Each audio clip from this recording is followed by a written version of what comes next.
जैन दोस्तों, वंदे मातरम। दिल्ली की Rouse Avenue court ने लैंड फॉर जॉब घोटाले में आरजेडी के सुप्रीमो लालू प्रसाद यादव और उनके पूरे परिवार को 11,000 वोट का झटका दे दिया है। दरअसल स्पेशल जज विशाल गोगने ने लालू प्रसाद यादव, उनकी पत्नी और पूर्व बिहार की मुख्यमंत्री राबड़ी देवी, उनके बेटे तेजस्वी यादव और तेज प्रताप यादव और उनकी बेटी मीसा भारती, हेमा यादव सहित तकरीबन 41 आरोपियों के खिलाफ में आरोप तय करने का फरमान जारी कर दिया है।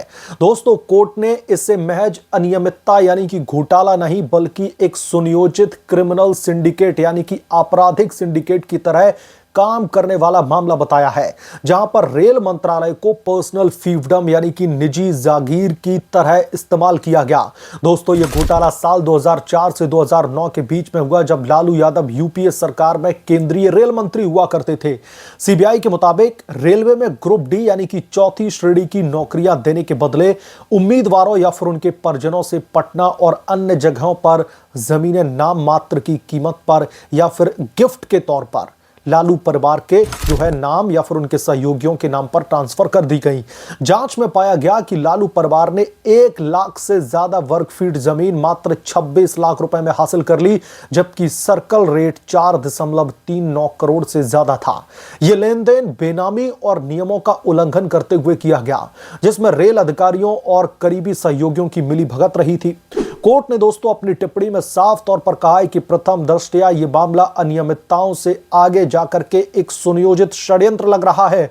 लालू यादव ने रेल मंत्रालय को अपनी निजी जागीर समझ लिया और सार्वजनिक रोजगार को जमीन हड़पने के सौदे के रूप में इस्तेमाल कर लिया। जजों ने दोस्तों आरोपियों की डिस्चार्ज याचिका को अनुचित बताते हुए खारिज कर दिया और कहा कि सेंट्रल ब्यूरो ऑफ इन्वेस्टिगेशन यानी कि सीबीआई की चार्जशीट में ओवर आर्किंग कॉन्स्पिरेसी यानी कि व्यापक साजिश के मजबूत सबूत हैं। कुल 103 आरोपियों में से 5 की मौत हो चुकी है। 52 जिनमें कई रेल अधिकारी भी शामिल हैं, उनको सबूतों के अभाव में बरी कर दिया गया था, जबकि 41 लोगों पर आरोप तय कर दिए गए हैं, जिसमें लालू प्रसाद यादव और उनका पूरा का पूरा परिवार शामिल है। लालू यादव पर प्रिवेंशन ऑफ करप्शन एक्ट यानी कि भ्रष्टाचार निवारण अधिनियम की धाराओं 13(1)(d) और 13(2) के तहत भ्रष्टाचार के आरोप तय किए गए हैं, जबकि परिवार के अन्य सदस्यों पर आईपीसी की धारा 420 यानी कि धोखाधड़ी, 120(b) यानी कि आपराधिक षड्यंत्र और अन्य धाराएं लगाई गई हैं। दोस्तों, ये धाराएं 7 साल तक की सजा और जुर्माने का प्रावधान रखती हैं। कोर्ट ने मामले को ट्रायल के लिए आगे बढ़ाया है और औपचारिक रूप से आरोप अब 29 जनवरी को फ्रेम किए जाएंगे, जहां पर आरोपी दोषी या फिर निर्दोष होने की दलीलें पेश करेंगे।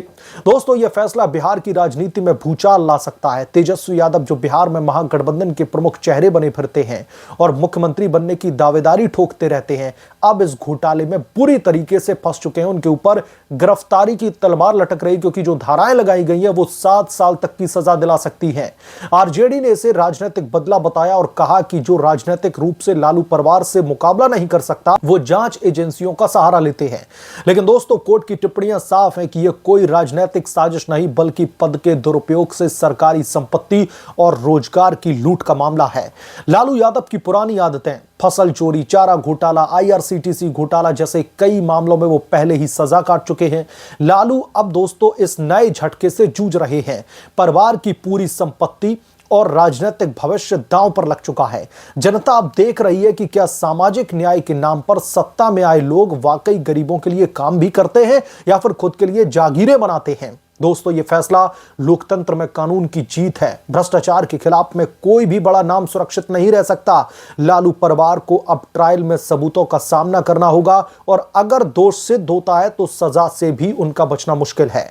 बिहार की जनता को उम्मीद है कि न्याय मिलेगा और राजनीति में पारदर्शिता भी आएगी। लेकिन दोस्तों, यहां पर एक जो सबसे बड़ा फैक्टर है लालू परिवार के खिलाफ में लगे इन तमाम आरोपों को लेकर, उस पर डिस्कस करना बहुत जरूरी है। जब कोई राजनीतिक दल किसी भी पॉलिटिकल पार्टी के ऊपर आरोप प्रत्यारोप की राजनीति शुरू करता है, तब समझ में आता है, कहा जाता है कि वेंडेटा पॉलिटिक्स के तहत उन्हें परेशान किया जा रहा है। पॉलिटिकल वेंडेटा के तहत उनकी छवि को धूमिल करने की कोशिश की जा रही है।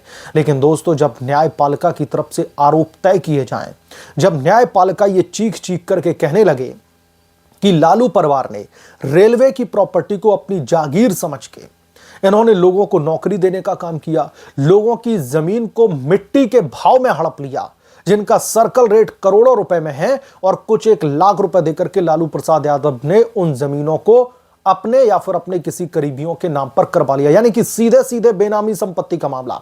अब जब कोर्ट की तरफ से आरोप तय किए गए, जब जज साहब ये खुद कह रहे हैं कि इस पूरे के पूरे मामले को देखने के बाद में लगता है कि यह सिर्फ घोटाला नहीं है, बड़े पैमाने पर साजिश रची गई थी, यह एक बहुत बड़ा राजनीतिक षड्यंत्र है, सरकारी प्रॉपर्टी के दुरुपयोग करने का षड्यंत्र, सरकारी प्रॉपर्टी को अपनी जागीर समझ करके जो भी लालू यादव ने या फिर उनके परिवार के लोगों ने फैसले लिए, तो यह कोर्ट की तरफ से डिसीजन लिया गया है। कोर्ट ने बाकायदा आरोपी बनाया है, आरोप तय किए इनके खिलाफ में, और कोर्ट ने ही कहा है जो भी 29 जनवरी की शायद तारीख दी है उस पर सुनवाई होनी है इस मामले की।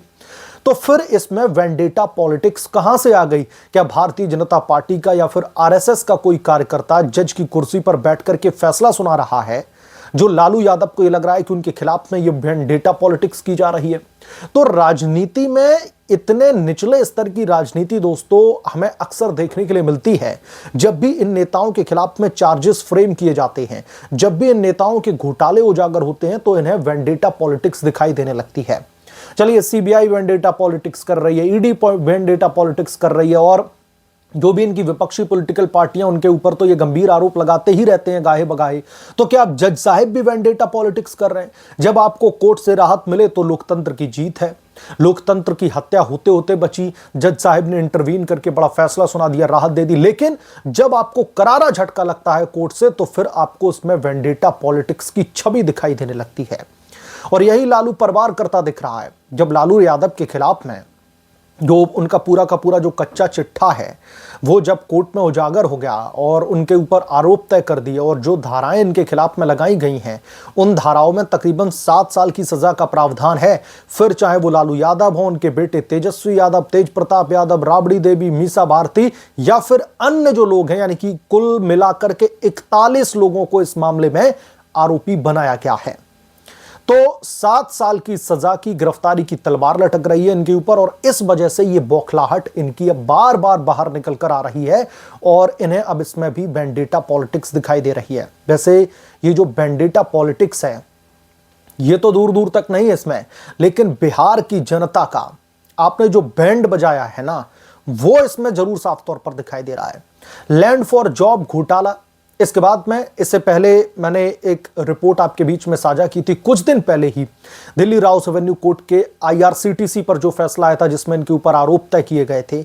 आईआरसीटीसी घोटाले को इन्होंने दिल्ली हाई कोर्ट में चैलेंज किया था, और दिल्ली हाई कोर्ट ने इनके मुंह पर जोरदार तमाचा मारा था, चारों खाने चित्त हो गया था लालू परिवार। अब हो क्या रहा है कि उसी दिल्ली की राउस एवेन्यू कोर्ट से इस लैंड फॉर जॉब घोटाले मामले में इनके खिलाफ में फैसला आया, अगेन इन्हें आरोपी बनाया गया है। तो अब ये फिर से दिल्ली हाई कोर्ट का हो सकता है रुख करें 29 जनवरी के बाद में, तो वहां से फिर इनके मुंह पर करारा तमाचा पड़ेगा। क्योंकि आप ट्रेंड देखिए, आईआरसीटीसी घोटाले में 3 लोगों के नाम हैं, लालू प्रसाद यादव, राबड़ी देवी और इनके बेटे तेजस्वी यादव। जो लैंड फॉर जॉब घोटाला है, इसमें तेज प्रताप यादव, उनकी बेटी मीसा भारती के साथ साथ और 41 लोगों की लंबी फेहरिस्त है। तो इन दोनों मामलों में दोस्तों आप लोग कंफ्यूज मत होइएगा। तो दिल्ली, आप ट्रेंड देखिए, दिल्ली राउस एवेन्यू कोर्ट से आईआरसीटीसी का फैसला आता है, इनको आरोपी बनाया जाता है, ये भागे भागे पहुंचते हैं दिल्ली हाई कोर्ट में, जज से गुहार लगाते हैं, दिल्ली हाई कोर्ट की तरफ से इन्हें करारा फटका लगता है। अब फिर से दिल्ली की राउस एवेन्यू कोर्ट की तरफ से लैंड फॉर जॉब स्कैम में इनको आरोपी बनाया गया है, आरोप तय कर दिए गए हैं, और 29 जनवरी को जब सुनवाई होगी तो तमाम जो सेक्शंस हैं वो इनके ऊपर इंपोज किए जाएंगे, फ्रेम किए जाएंगे आरोप तमाम। तो फिर से ये दिल्ली हाईकोर्ट का रुख करेंगे और फिर से इनको जोरदार झटका ही लगेगा। बहरहाल, आप क्या सोचते हैं इसके बारे में, आपकी क्या राय है, हमें कमेंट करके जरूर बताएं। जल्द मिलूंगा किसी दूसरे बड़े अपडेट के साथ में, तब तक के लिए धन्यवाद। अगर आप लोग चैनल पर नए हैं तो प्लीज चैनल को सब्सक्राइब करें, साइड बने बेल आइकन को जरूर प्रेस करें, ताकि जब भी मैं कोई बड़ी खबर लेकर आऊं तो इसकी जानकारी सबसे पहले आपको मिले।